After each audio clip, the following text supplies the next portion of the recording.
영성학자 중에 이 게리 토마스라고 하는 분이 쓴 일상영성이라고 하는 책에 보면 그는 이 감사를 안전벨트와 같다 이렇게 표현했습니다. 여러분, 우리가 운전할 때 안전을 위해서 안전벨트를 매죠. 그런데 그 안전벨트가 때로는 참 갑갑하게 느껴질 때가 있습니다. 저도 셔츠를 잘 다려 입고 이제 차를 타고 오려고 하다 보면 안전벨트를 매면 이 셔츠가 구겨지기 때문에 매고 싶지 않을 때가 가끔 있습니다. 그런데 여러분, 이 안전벨트 안 매고 살아도 특별하게 별 문제 없습니다. 그런데 언제 이게 차이가 생기냐면 사고가 나보면 압니다. 큰 사고가 나보면 안전벨트 매지 않은 사람과 맨 사람이 얼마나 큰 차이가 나는지를 우리는 너무나도 잘 알고 있습니다. 그래서 이 안전벨트라고 하는 것은 이 운전의 가장 기본적인 안전장치이고 또 돈 안 드는 보험이다 이렇게 말할 수가 있습니다. 여러분, 감사도 마찬가지예요. 우리가 감사하지 않고 산다고 해서 당장 무슨 일이 생기는 것은 아닙니다. 감사하지 않아도 그럭저럭 살아갑니다. 그런데 감사하면서 사는 사람과 그렇지 않은 사람은 언제 차이가 나느냐? 인생에 문제가 생겼을 때, 어려움이 닥쳤을 때 분명히 차이가 납니다. 감사하지 않으며 살았던 사람들은 문제가 닥치면 주저앉습니다. 그러나 감사하며 사는 사람은 그 문제 앞에서도 그 문제를 보지 않고 그 문제 너머에 계시는 하나님을 보고 일어서게 되는 것입니다. 그래서 꼭 교회에서뿐만 아니라 세상에서도 감사의 습관이 있는 사람들은 회복 탄력성이 높다 이렇게 말을 합니다. 우리는 오늘 추수감사주일로 지키고 있습니다. 이 추수감사절의 유래에 대해서 여러분들이 잘 아시겠지만 1620년에 이 영국에서 영국 국교인 성공회의 박해와 신앙 갈등을 피해서 그 영국의 청교도들, 그 청교도 중에서도 필그림이라고 하는 한 분파가 신앙의 자유를 찾아서 메이플라워호를 타고 신대륙 아메리카로 향했습니다. 66일 동안 항해하는 중에 많은 사람들이 죽고 또 그들이 기대했던 목적지인 미국 땅에 도착해서도 원주민인 인디언들의 습격을 받아서 많이 죽었습니다. 그러나 그 가운데서도 선한 인디언들의 도움을 받아서 씨앗을 건네받고 또 정말 그 척박한 땅을 일구어서 농사를 짓고 그 다음해인 1621년에 수확을 하고 그 수확한 것을 가지고 이제 인디언 이웃들을 초청해서 하나님 앞에 감사의 예배를 드리고 또 함께 기쁨의 축제를 나누었던 것이 바로 이 추수감사절의 시작입니다. 그래서 이 추수감사절의 절기와 관련돼서 이 추수감사절의 철학에 담긴 감사는 세 가지예요. 첫 번째는 신앙의 자유를 주신 하나님께 감사, 그리고 둘째는 역경 속에서도 생명을 지켜주신 하나님께 감사, 그리고 먹을 양식을 주신 하나님께 감사하는 절기인 것입니다. 우리가 추수감사주일을 맞아서 오늘 말씀을 통해서 우리들도 청교도의 그 세 가지 감사가 우리에게 회복되어지고 정말 상황을 돌파하는 감사의 능력을 회복하는 우리 모두가 될 수 있기를 주님의 이름으로 축복합니다. 먼저 오늘 본문 10절 말씀을 우리 함께 읽겠습니다. 내가 크게 고통을 당하였다고 말할 때에도 나는 믿었도다. 아멘. 오늘 시편은 형통한 날에 부른 노래가 아닙니다. 곤고한 날에, 어려울 때에, 정말 상황이 어려울 때의 그 환경 가운데서도 그럼에도 불구하고 하나님을 향한 소망 가운데 불렀던 감사의 노래가 오늘 본문의 말씀입니다. 실제로 오늘 본문 3절 말씀을 보면 죽음을 생각할 만큼의 육체의 질병이 그에게 있었고, 또한 8절 말씀에 보면 말할 수 없는 마음의 상처와 아픔과 넘어짐을 경험하고 있었고, 11절에서는 사람들에게 버림받고 외면당하고 등돌림을 당하는 그런 상황 가운데 있는 것을 볼 수 있습니다. 그런데 그런 상황 속에서도 시편 기자는 오늘 본문 12절부터 14절 말씀에 보면 하나님 앞에서 한량 없는 은혜, 갚을 길 없는 은혜라고 고백하고 있는 것을 볼 수 있습니다. 저는 오늘 본문의 원어 연구를 하면서 특별히 방금 읽었던 이 10절 말씀을 연구하면서 참 큰 은혜를 받았어요. 이 말씀에 내가 크게 고통을 당하였다고 말할 때에도 나는 믿었도다. 이 믿었다라고 하는 이 말의 원어를 보니까 히브리어 아만이라고 하는 단어를 쓰고 있는데, 이 아만이라고 하는 단어는 단순히 믿다, 신뢰하다라고 하는 그런 의미를 넘어서서 계속 믿었다, 계속 신뢰했다라고 하는 그런 의미를 담고 있습니다. 그래서 GNT 영어 성경은 이 부분을 단순하게 I believed, I trusted라고 그렇게 번역하지 않고 I kept on believing, keep on believing, 계속해서 믿었다라고 그렇게 번역하고 있는 것을 볼 수 있습니다.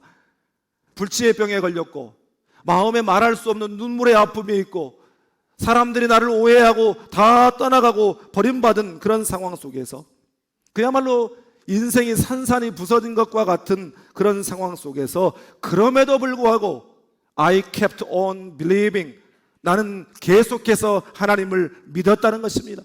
그럼에도 불구하고 나는 계속해서 하나님을 신뢰했다는 것입니다. 좋으신 하나님, 하나님의 선하심, 하나님의 전능하심, 모든 것을 합력하여 선을 이루실 하나님의 최후 승리를 믿는 믿음 때문에 감사로 일어섰다고 그는 고백한 것입니다.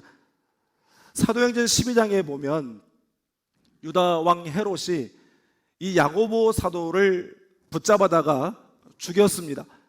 그리고 난 다음에 자기의 지지도와 인기가 올라가자 교회의 지도자 중에 가장 어른인 베드로 역시 붙잡았어요. 그런데 그때가 무교절이라 유월절이 지나면 처형하기 위해서 감옥에 집어넣었습니다. 그런데 놀라운 것은 베드로가 그런 상황 가운데에서 감옥 안에 갇혀서 얼마나 깊은 꿀잠을 주무셨냐면 천사가 와서 그 옆구리를 쳐서 깨울 만큼 그렇게 깊이 잠이 들었습니다. 여러분 아시다시피 마태복음 26장에 예수님께서 겟세마네 동산에서 기도하실 때에 나와 함께 깨어 있으라라고 하는 간절한 부탁에도 불구하고 베드로는 깨어 있지 못했어요. 꾸벅꾸벅 졸다가 나중에는 코를 골고 그냥 자버리고 말았습니다. 여러분 그때 베드로의 잠은 불신앙의 잠이었어요. 그의 영성이 잠들어 버린 그런 잠이었는데 사도행전 12장에 나타난 베드로의 잠은 신앙의 잠이었어요. 하나님을 신뢰하기 때문에 그야말로 깨어있는 잠, 그야말로 깨어있는 영성의 잠, 평안한 잠이었는 줄 믿습니다. 나는 여러분이 이런 잠을 자게 되기를 주님의 이름으로 축복합니다. 그런데 어떤 주석가는 베드로가 어떻게 그런 상황 속에서 그렇게 태평하게 잘 수 있었는가의 비결을 요한복음 21장 18절에 주님이 그에게 하신 말씀 때문이라고 말했습니다. 우리 이 말씀 함께 읽겠습니다. 내가 진실로 진실로 내게 이르노니 내가 젊어서는 스스로 띠뛰고 원하는 곳으로 다녔거니와 늙어서는 내 팔을 벌리리니 남이 내게 띠띠우고 원하지 아니하는 곳으로 데려가리라. 아멘. 여러분 주님의 이 말씀을 베드로는 어떻게 받아들였냐? 너는 젊어서 죽지 않고 늙어서 나이 들어 죽을 거야, 이렇게 받아들였어요. 그래서 지금 얼마 전에 야고보가 순교를 당했고 자기도 죽이려고 붙잡아서 지금 감옥에 쳐넣었고 그 다음 날이면 베드로가 다 처형될 것이다 사람들은 생각하고 있지만 정작 당사자인 본인은 태평했어요. 아무 걱정이 없어요. 왜냐하면 주님이 말씀하신 때가 아직 아니기 때문이에요. 나는 죽지 않는다. 사명자는 사명이 남아있는 한 죽지 않는다라고 하는 그런 확신이 있었기 때문에 그 상황 가운데서도 꿀잠을 잔 줄 믿습니다. 나는 여러분이 이런 믿음을 갖게 되기를 축복합니다. 내 앞에 펼쳐진 이 현실을 바라보면서 낙심하지 말고 변함없이 신실하신 하나님 앞에 기도로 엎드릴 수 있기를 바랍니다. 우리가 믿는 하나님이 변함없이 신실하시니 우리 또한 변함없는 신실함으로 주님 앞에 나아가기를 주님의 이름으로 축복합니다. 다음으로 본문 17절 말씀을 함께 읽겠습니다. 내가 주께 감사제를 드리고 여호와의 이름을 부르리이다. 아멘. 여러분 감사는 기독교 신앙의 기본이자 완성이라고 말할 수 있어요. 그러나 아무리 성경이 우리에게 감사로 제사드리는 자가 하나님을 영화롭게 한다, 너희는 감사하는 자가 되라. 이렇게 수없이 명령하고 백날 강조해도 여러분, 은혜를 모르는 사람은 감사할 수가 없어요. 오늘 시편 기자는 그 최악의 상황 속에서도 내가 하나님께 감사제를 드리겠다라고 그런 고백하고 있습니다. 여러분, 어떻게 그럴 수 있어요? 은혜 때문이에요. 내가 건강을 잃었지만, 내 마음에 말할 수 없는 눈물의 아픔이 있지만, 사람들은 나를 오해하고 떠나가고 등 돌렸지만, 그럼에도 불구하고 여전히 말할 수 없는 하나님의 은혜가 자신의 인생에 머물러 있음을 알았기 때문인 줄 믿습니다. 오늘 본문 6절부터 8절 말씀을 보면 이 시편 기자는 하나님이 자신에게 어떤 은혜를 베푸셨는가를 구체적으로 고백하고 있어요. 그런 다음에 12절에서 그는 이렇게 고백합니다. 내게 주신 모든 은혜를 내가 여호와께 무엇으로 보답할까? 저는 이 마음을 감지덕지라고 표현하고 싶습니다. 저는 실제로 이 감지덕지라고 하는 이 표현으로 하나님 앞에 자주 고백합니다. 이것만도 감지덕지입니다. 이 은혜만도 감지덕지입니다. 하나님 은혜 감지덕지입니다. 여러분, 감지덕지라고 하는 말은 과분하게 생각하고 아주 고맙게 여긴다, 그런 뜻이에요. 은혜를 아는 마음, 감사하는 마음이 바로 감지덕지의 마음인 줄 믿습니다. 헬렌 켈러가 하루는 숲속을 다녀온 자기 친구에게 물었습니다. 숲속을 지나오면서 무엇을 보았느냐고. 그랬더니 친구가 하는 말이 특별한 것은 없었다고 대답했어요. 왜냐하면 그도 그럴 것이, 그에게는 늘 일상의 그런 삶에서 보는 것들이기 때문에 특별할 것이 없는 거예요. 그런데 친구의 그 대답을 듣고 헬렌 켈러가 굉장히 마음에 충격을 받고 놀랬다고 합니다. 아니, 두 눈을 뜨고 두 귀가 열려 있는데 어떻게 특별히 보는 것이 없고 특별하게 듣는 것이 없고 특별하게 말할 것이 없다고 대답할 수가 있을까? 그러면서 그가 쓴 유명한 글이 3 days to see라고 하는, 내가 사흘 동안만 볼 수 있다면 이라고 하는 수필입니다. 그 수필의 내용은 간단하게 말하면 그런 것이에요. 내가 사흘 동안만 볼 수 있다면, 첫째 날은 내가 사랑하는 사람들, 소중한 사람들의 얼굴을 보고, 둘째 날에는 밤이 아침으로 바뀌는 기적을 보고, 셋째 날에는 사람들이 오가는 그런 평범한 날들을, 거리를 보고 싶다. 그리고 그날 밤 나는 사흘 동안 보게 해주신 하나님께 감사 기도를 드리고 싶다. 여러분, 헬렌 켈러가 그토록 보고자 소망했던 것들은 우리가 날마다 우리의 일상 가운데 아무런 어떤 대가도 지불하지 않고, 그것이 어떤 특별한 은혜라고 생각하지도 않고 우리가 그냥 인지하지 못한 채 누리며 살아가는 것들입니다. 여러분, 사람들이 삶에 대한 감격이 다 천차만별 달라요. 왜 똑같은 현실, 똑같은 상황, 똑같은 일에서도 삶의 감격이 다를까 생각해 봤더니 성령께서 깨닫게 하시는 것이 무엇이었냐면 자신의 연약함에 대한 간절함이 다르기 때문이라는 거예요. 고린도후서 12장 7절에 보면 사도 바울은 육체의 가시라고 부르는 자신의 그 괴로운 육신의 질병을 고쳐주시기를 하나님 앞에 3번 기도했다고 그렇게 말하고 있습니다. 3번 기도했다라고 하는 말이 죽기 살기로 하나님 앞에 작정하며 매달렸다, 그런 뜻이에요.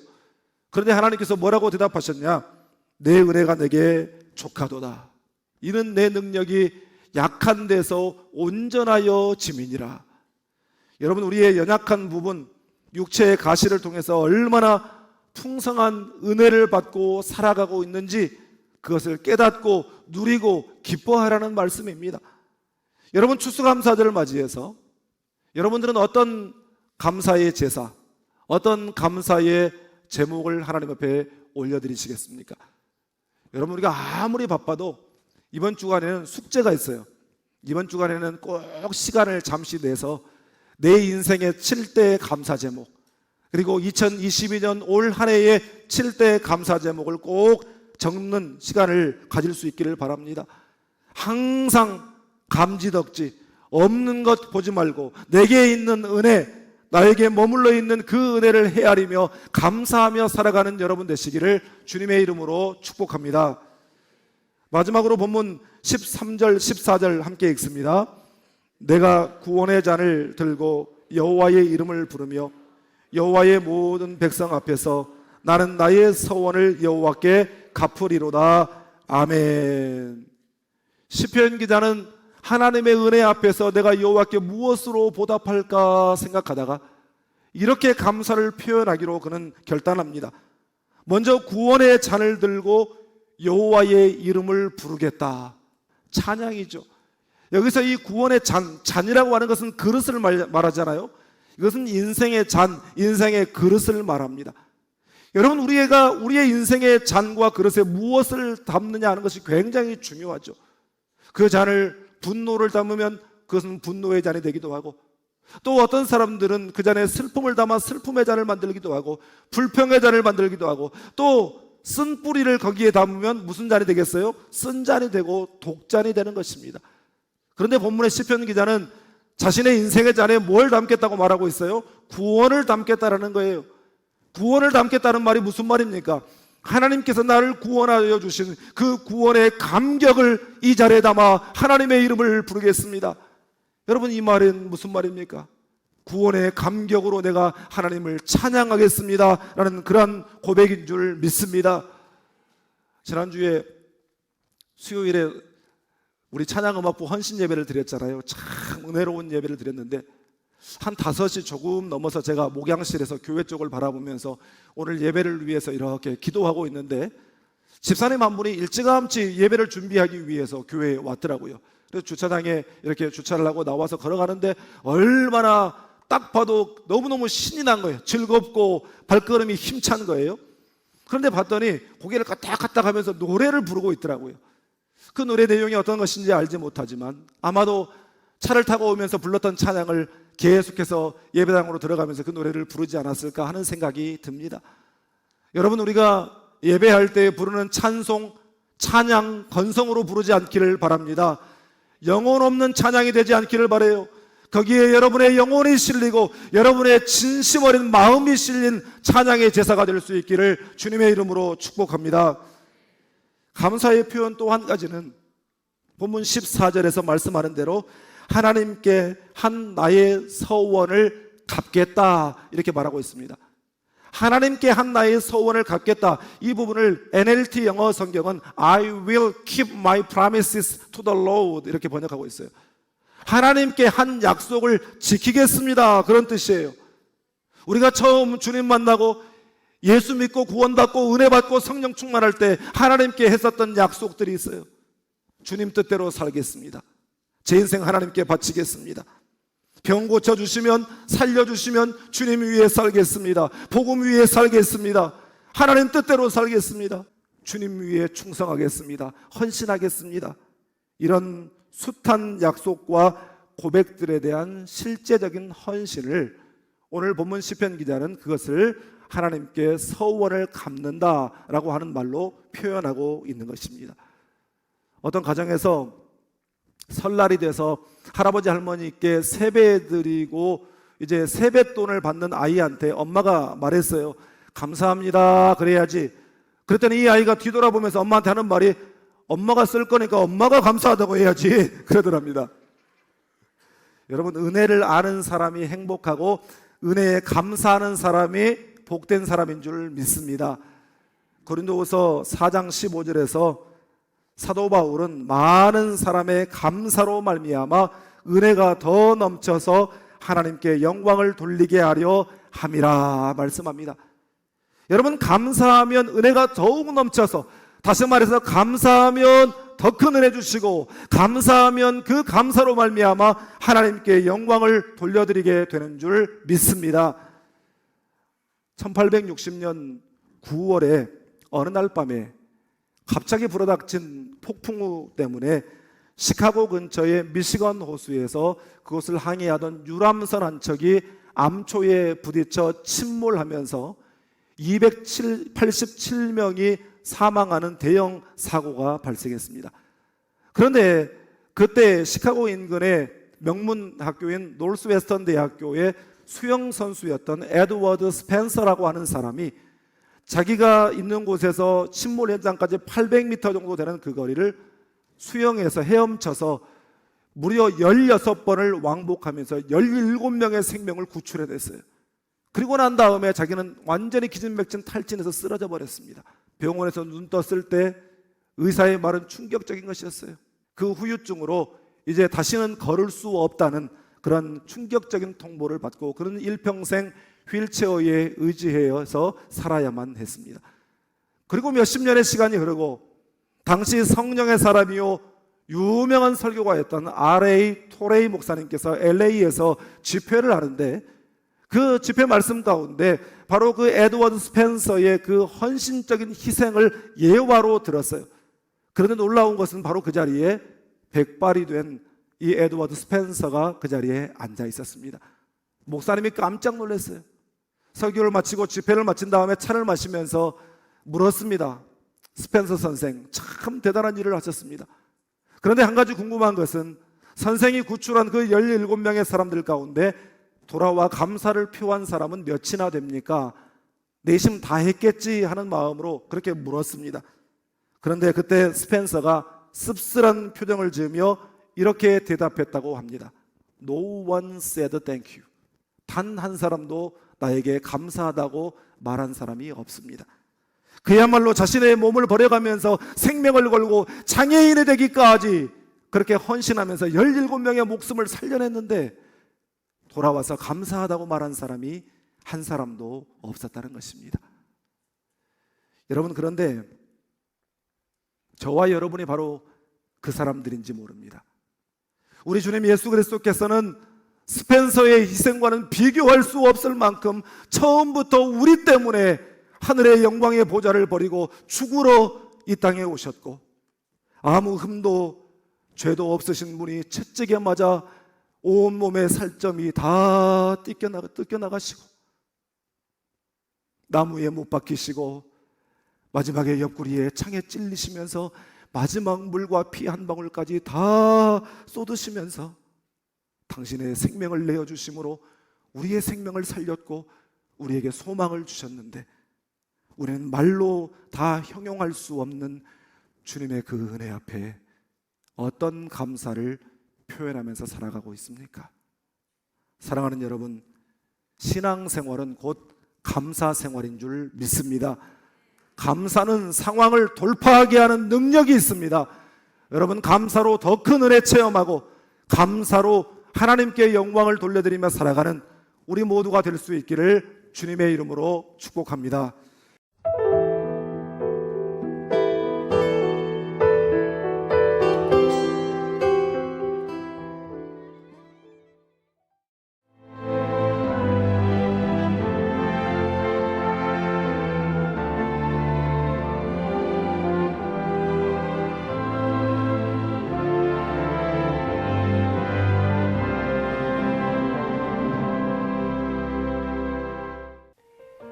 CBS를 사랑해 주시는 전남 지역 청취자 여러분, 안녕하십니까? CBS 재단 이사장 꿈의 교회 김학중 목사입니다. 여러분의 사랑과 관심 덕분에 전남 CBS가 순천시 장천동에 새로운 사옥을 마련하게 됐습니다. 이 방송국 사옥이라는 것은 단순히 건물을 짓는 의미에 지나지 않습니다. 전남 지역 복음 전파와 특별히 다음 세대를 위한 미래 비전을 세우는 일입니다. 코로나19로 모든 활동이 중단되고 또 관계가 단절되는 상황이지만 우리 CBS 방송만큼은 우리의 발길이 닿지 않는 곳까지 구석구석 하나님의 말씀을 전하는 위대한 힘을 지니고 있습니다. 이 방송이 믿음의 반석 위에 굳건히 세워질 수 있도록 여러분들께서 벽돌 한 장 한 장씩 쌓아가는 마음으로 전남 CBS를 위해 후원해 주시고 기도해 주시기를 간곡히 부탁드립니다. 여러분의 이 작은 행함이 CBS를 통해서 교회 공동체를 회복하고 누군가의 믿음을 소생시켜 줄 굳게 믿습니다. 여러분 한 분 한 분을 축복합니다.